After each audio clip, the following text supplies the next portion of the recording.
आज यो आरएसए अल्गोरिदमको बारेमा जानकारी दिन गइरहेको छु।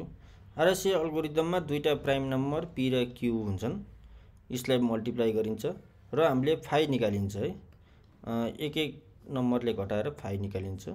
त्यसपछि अब हाम्रो उद्देश्य भनेको पब्लिक की र प्राइभेट की पत्ता लगाउने हो हैन। पब्लिक र प्राइभेट की पत्ता लगाउने हो।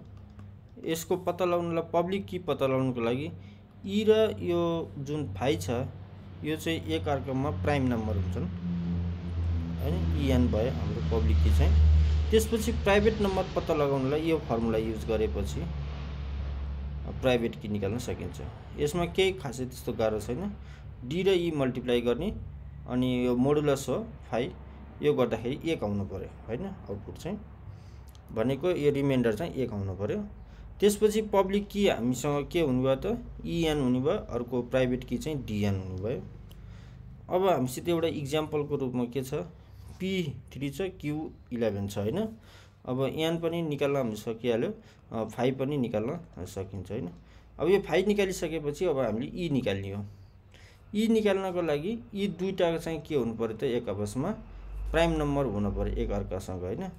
त्यसको लागि हामीले यसलाई चाहिँ के लियो त 3 भनेर लिएपछि 3 ले केहीले मल्टिप्लाई गर्दाखेरि पनि 20 हुँदैन नि त, त्यो भएर यो प्राइम नम्बर भयो हैन।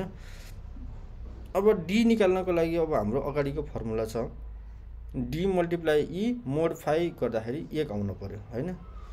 यसको लागि चाहिँ डी ई 3 र 3 त हामीले निकालिसकेको छ हैन माथि नै।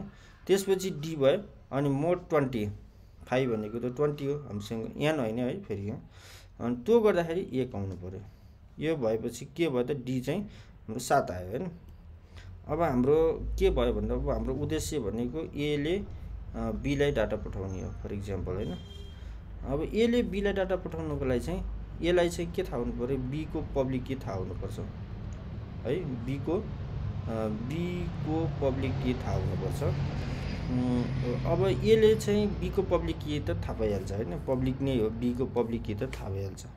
अब के छ भन्दा 4 पठाउनु पर्छ हैन। यहाँ लेखेछ 4 लाई चाहिँ के गर्यो त बी को पब्लिक की लगाएर यसले एउटा साइफर टेक्स्ट भनेर एउटा 4 लाई चाहिँ अरु नै नम्बर जेनेरेट गर्यो हैन, 31 जेनेरेट गर्यो। अब यो चाहिँ पठाए, च्यानल थ्रु पठाए हैन। च्यानल अप्टिकल फाइबर हुन्छ, स्याटेलाइट हुन्छ, जे पनि हुन सक्यो हैन। च्यानलबाट गयो भनौँ न। त्यसपछि बी ले चाहिँ प्राप्त गर्छ 31 प्राप्त गर्छ। 31 त डाटा होइन। अब यसलाई के गर्नु पर्छ, डिक्रिप्ट गर्नु पर्यो। डिक्रिप्ट गर्नलाई के गर्छ त बी ले आफ्नो प्राइभेट की युज गर्छ है। प्राइभेट की भनेको डी र एन हो। डी भनेको कति छ 7 भयो, अहिले यहाँ चाहिँ 33 छ। एन भनेको चाहिँ अब 31 लाई 7 यहाँ फर्मुला अनुसार हैन मोड 33 गरेपछि 4 एन्सर आयो। यति नै गरेर आरएसए लाई चाहिँ हामीले टुङ्ग्याउन सकिन्छ।